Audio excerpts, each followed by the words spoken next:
Welcome back to Geek Channel 8. I'm Eric. And I'm Rosie. This week, the second episode of the 2020 Netflix Dracula.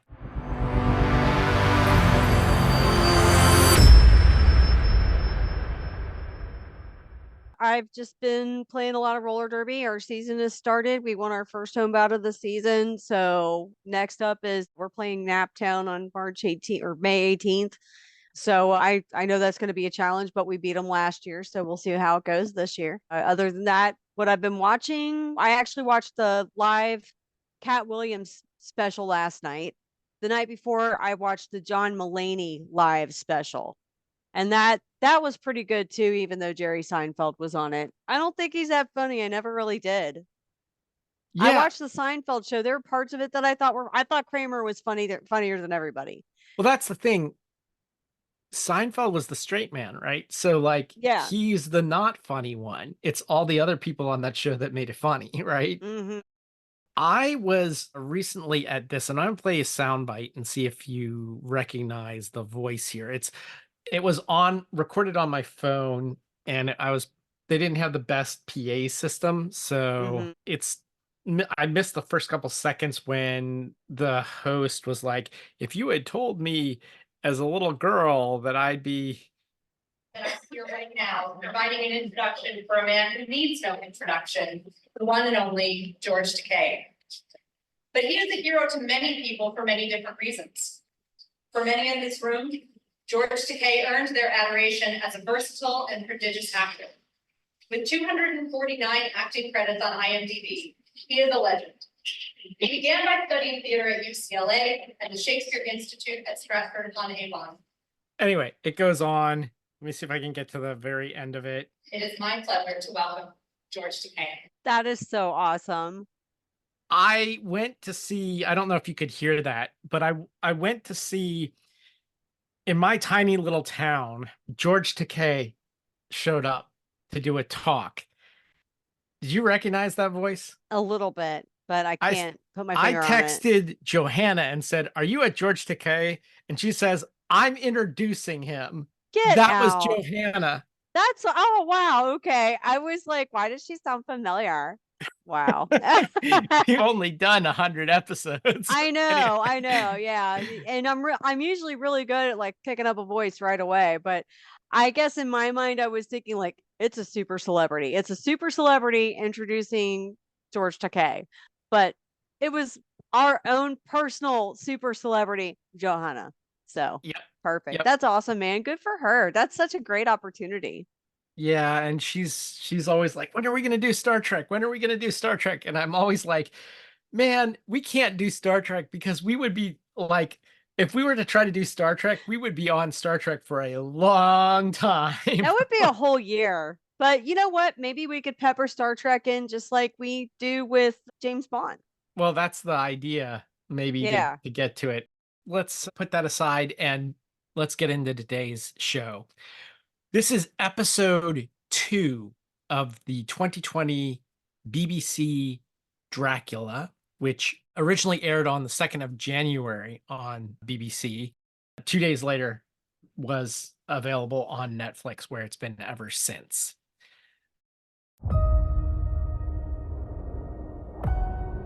Blood is everything you need. Only in blood do we find the truth. And I will find it. On the blue moon I saw you. So soon you'll take me. There is a corruption passing through this world. I wish to know everything that occurred in the time you spent with him.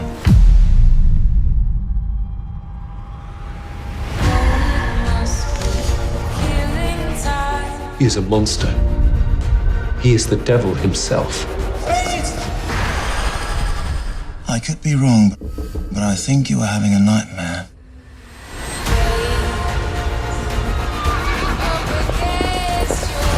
I'm going to destroy everything you love.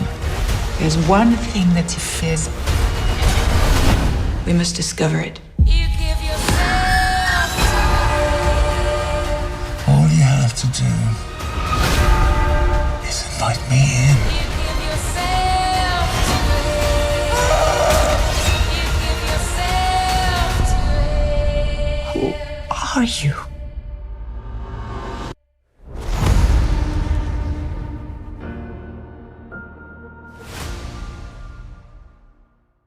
I already gave the production notes to this last time. So let's just jump into this. This was directed by Damon Thomas. Dracula is a passenger on the Demeter, which is a ship that's been chartered to sail to England by someone named Balaur. Balur? Balaur. I'm not sure how you pronounce it. It's got a bunch of other passengers on it, like Dr. Sharma, early physician, and there's Lord and Lady Ruthven, and there's Piotr, a deckhand. There's the captain, of course, and they've got a cargo of a bunch of boxes of soil or mold. They're not sure, from Transylvania. And so basically, what we have here is one whole episode devoted to the ship traveling from Transylvania to England. Yes. I've talked about how in previous versions of Dracula, like they kind of skip over this. Like it's like he gets on a ship and the next thing you know, they're in England. Yeah. Although the ship always crashes in with everybody dead, Mhm. and Right. so we know what's going to happen here. But I think what's pretty cool about this one is it like expands that to an entire feature film length episode. And what was it, like an hour and a half or something? I'm not sure what the running time on this was. I think it was about an hour to an hour and a half for this. Double check here, see if I can find the exact running time. It was 1 hour and 26 minutes. So basically the length of a feature film almost. So there's this cast of characters, including the doctor's daughter, who's mute, deaf and mute. There's various other crew people, and then they start dying one by one, and it is a little bit. It reminded me a bit of what I really liked about it. It reminded me of like Murder on the Orient Express, except instead of a train, it's a ship. And Oh yeah. I what's didn't even make different, that connection. yeah, so it's like a murder mystery, and there are all these different suspects, although the twist is, of course, we know who the murderer is. It's Dracula, Right. So some of these characters include Lord and Lady Ruthven, and I immediately recognized that name. I don't know if you did or not. Yeah, a little bit, but yeah. So yeah, there's another older Dracula story called The Vampire. I think it's just called The Vampire, that was written by a John Polidori, and it came out in 1819. The vampire, who was called Lord Ruthven, was supposedly based on Lord Byron, and it was written at that same night. This group of writers in England spent the night in one house, and there was a challenge to like write a horror story. Is the same night that Mary Shelley wrote Frankenstein as part of the same writers challenge. Oh wow, very cool. Yeah, there's an interesting Ken Russell film called Gothic, which fictionalizes that night. Lord Byron was supposedly there. The Shelleys were supposedly there, and so was John Polidori, and he wrote this vampire story. So that's where they get Lord Ruthven from. In this, Dracula can learn languages by biting people. Yeah.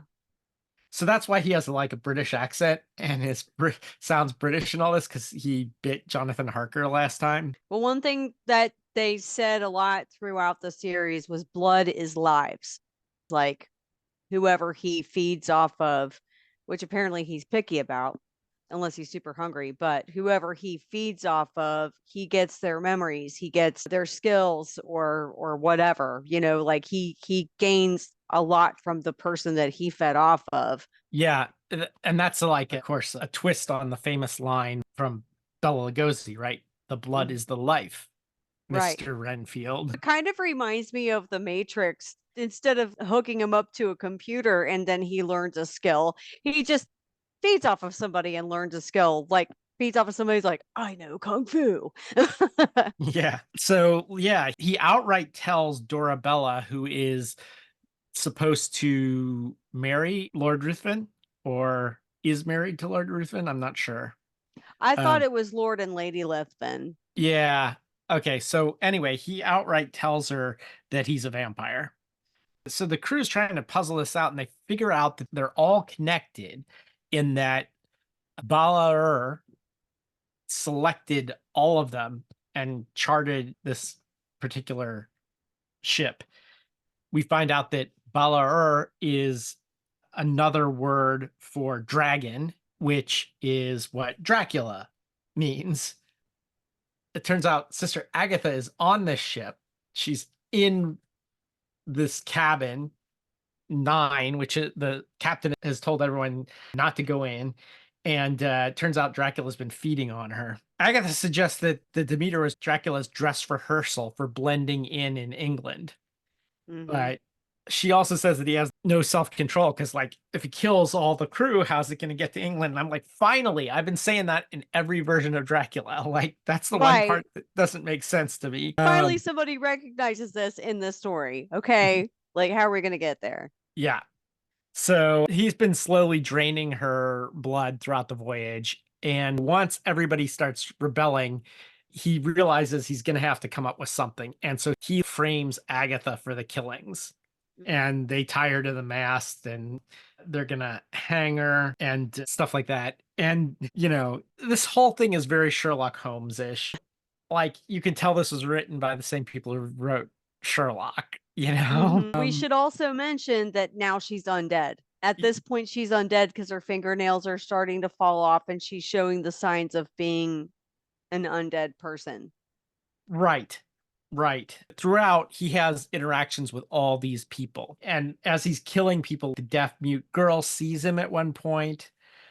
Another one of the people on the ship is a woman who he had met many, many, many years earlier. And he came back and he attacks her. Yeah. Oh, the scene where Sister Agatha and Dracula were playing chess. Oh, yeah, yeah. I like that scene too. It really framed how smart she is, you know, and one of the reasons why I like her so much. She's just so smart, so witty, Yeah. just ahead of the game, literally. And Yeah. Yeah. And pretty fearless. And there's this line in there where halfway through, they're like, You don't drink. Wine. I'd been waiting. Did you So I catch was it? yeah, I caught it too. And I was like, finally. So They really do the- say it in like every Dracula series. So what do we drink here? Because I never drink wine. So I'm going to tell you what I had to drink during this episode. The sailors spend a lot of time drinking in this episode, and they're drinking some kind of clear liquid that almost certainly is vodka. We're never told what it is, but they're coming out of the Eastern Europe and they're drinking this clear liquid. So vodka it is. Yeah. Much like wine, I don't think there's any point to like tasting vodka. There are people who are like vodka connoisseurs and stuff like that. Just like I think wine connoisseurs are bunk, I also think vodka connoisseurs are bunk because the goal of vodka is to be as pure, colorless, and odorless as possible and flavorless as possible. So Yeah. like true, really good vodka is not going to have any taste whatsoever, which is what makes it such a great thing to make mixed drinks with. But there are some vodkas that are better than others for other reasons. For example, how pure are they? So my choice happens to be Sky vodka. I don't know if it's pronounced Sky or Sky Y. It's SKYY. Yeah, It's Sky. Hmm. Sky. Maurice Canbar or Conbar, I'm not sure how you say it. He was an inventor in San Francisco and he had a hangover after drinking and he believed it was due to the impurities in liquor that give you a hangover. The jury's still out on whether or not that's true or not. That's a debatable, you know, the validity of that is debatable. But nevertheless, he set out to make the purest vodka possible. And in 1992, he introduced Sky as, this is in quotes direct from their website, the first quadruple distilled and triple filtered vodka on the market. It's my preferred vodka, so that's what I drank while watching a second episode of Dracula Blood Vessel. There you go. Yep. And that it makes sense too, because I mean the captain's name was Yuri Sokolov. So Yeah. that it makes sense that it would be vodka. And sometimes vodka gives me a headache. So I usually avoid it. But I was told that it's the lesser quality vodkas that do that. Like the higher quality vodkas shouldn't give you a headache when you drink it. I don't know. I'm not a professional, but I did kind of notice a difference when I drank a better quality vodka or a higher shelf vodka if I had like a cocktail or something. Yeah, I don't know. I think if you drink a lot, you're gonna get a hangover no matter what. And the But older yeah, you are, the easier it is to get one. back to this. I love some of Agatha's lines in this. Like she's like, "Where are your priorities?" She says to the captain, "You're relieved of command." And someone's like, "Are you all right?" And she's like, "No, I'm dying." But that's not not important Right. right now. No, I'm Uh, dying, but that's not important right now. Just get the fuck out and save your life because mine doesn't matter now. Just go. So we had some other running motifs in this. There's one suggestion that his fear of the cross, he thinks, comes from eating peasants who are afraid of the cross. So, because in this, Dracula takes on the qualities of the people that he eats or drinks, their blood, rather, he thinks that his fear of the cross is because the peasants that he feeds on fear the cross. So he can't wait to start sucking the blood of atheists. There's the idea of a plague ship comes up on this too. Sister Agatha tells them, just think of it as a plague ship. This ship cannot reach port. When they think she's guilty of killing everyone, she manages to turn it on to Dracula. First, she admits that she's a vampire. So I guess seeing whether or not they'll buy that. And once they buy the idea of someone being a vampire, then she tells them that it's not her, but it's Dracula that's the vampire. And manages to convince them of that, and they set him on fire and he jumps overboard into the sea. But he shows back up later in classic villain form because he swam under the ship and climbed back up the other side, basically. Yeah. So they rig the ship to blow up because they've got all the makings of gunpowder on the ship. They put it together and she distracts him on the deck while the captain, who's barely alive, manages to blow a hole in the ship and the ship goes down. Dracula manages to climb into a coffin knoll, which comes to rest on the sea floor. So that's basically what happened in this episode.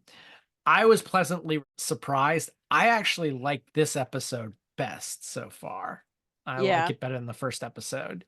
There's something I like about something that's like really, really well defined, like set in one location. And, it's the Reservoir Dogs thing. It's like, like this really claustrophobic setting and they're just there, they can't go anywhere, and they're trapped on the ship with a vampire.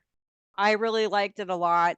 Sister Agatha is really one of my favorite characters in this series. She's smart, she's witty, she can outsmart a vampire. And should we talk about the very last scene of this Sure. episode? So the ship sinks, the rest of the crew escapes on a lifeboat, right? And from what I understand, Sister Agatha was on the ship when it blew. Yep. But then it cuts to the next scene, and someone who looks like Sister Agatha is there to greet Dracula as he walks upon the shore, and it's modern day. And that's Yes. where it leaves us.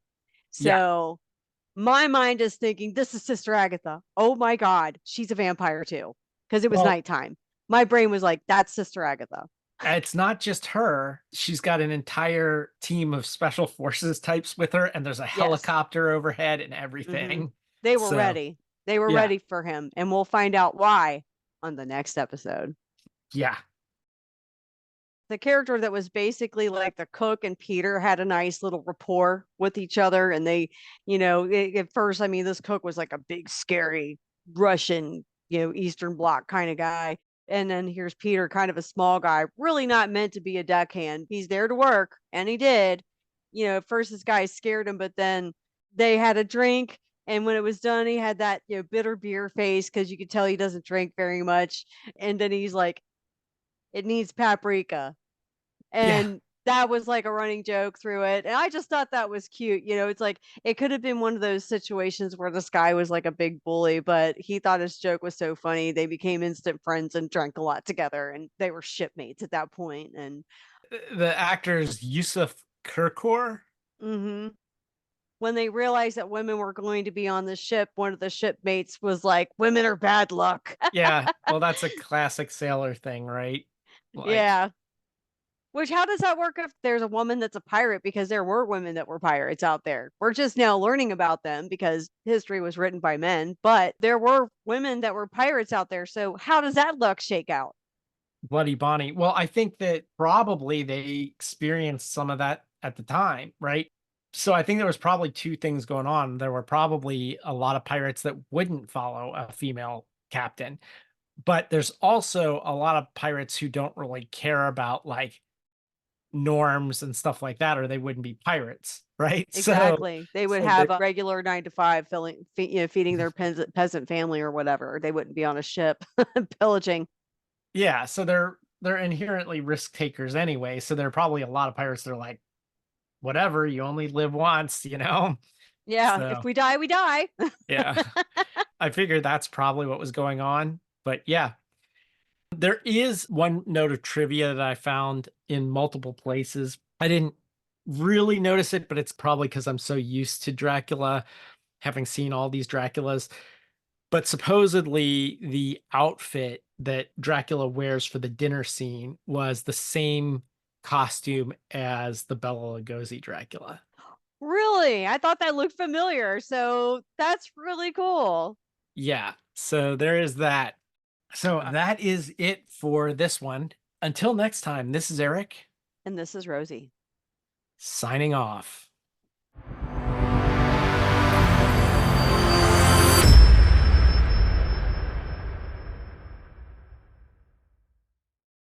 Oh wow, okay. I was like, why does she sound familiar?